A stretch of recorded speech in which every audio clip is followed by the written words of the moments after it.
I'll do one. I'll dedicate one to the kids because this really is for them.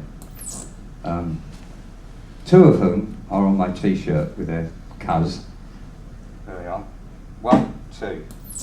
This one's Sybil, Mariana in real life, and this one's Little Miss Harley.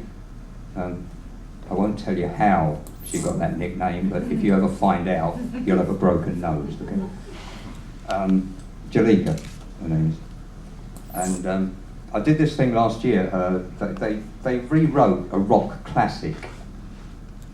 We took them out some T-shirts because they like their rock band T-shirts, and they're actually wearing them on here, Ramones T-shirts. But the Ramones aren't played on West African radio, so I'm not going to go through the whole thing. But that was last year. And so they took away the computer and they listened to the Ramones, and they came back and they said, we really like this track, but it's not the sort of thing that we do. So I said, take it away, make it more African. And they did. And then whilst we were doing the gig here last year, we were waiting for their visa application to come through. We wanted them to spend 7 weeks during the summer holidays with us, and we got the usual reply for African children: if you come in, we don't think you'll go back, so you're not coming in. So, you know, there's a few £100 wasted for starters. Went straight to the treasury. But the kids, bless them, I said they were really upset about it, as they would be. And I said, well, if all you've got to fight with are your drums and your voices, use them. So they did.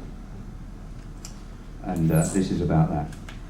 It's called It All Started With Those T-shirts. So this one's for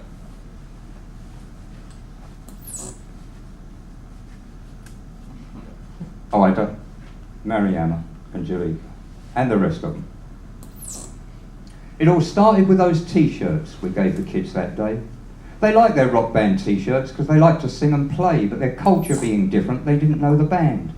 The Ramones aren't played on African radio, they're not represented in their land. So it started with those T-shirts, and who are the Ramones? And can we listen to something? This is music we don't know. It isn't rap or reggae, and it's not what we would do, but it's got a beat, it's got a heart, and a really good intro too. So I told them all to go away and to see what they could do. Without guitars, they're up against it. Drums and shakers might not do. We'll see if they can come up with something they could play. Because the time signatures of Western rock are alien to them anyway. But they went and rewrote the whole damn song. Kept some key lines in for reference. And they're happy with the words they wrote, which have really made a difference. Their song is now from Africa.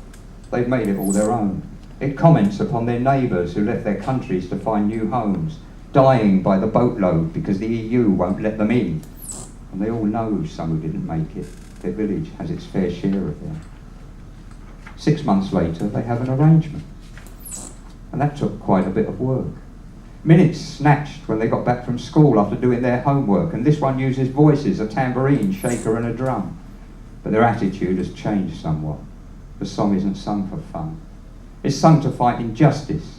It's sung to illustrate the plight of those who have to go the back way, who do not have the right to even visit parents who live in the UK, like those 3 little girls from the Gambia who rewrote that song that day.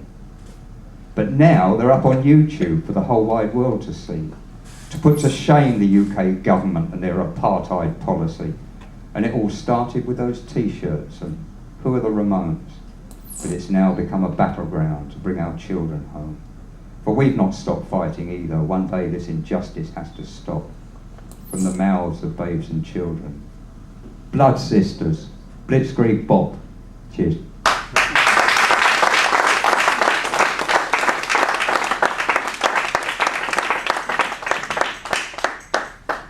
And if I can get the machine to work, now you're going to hear them.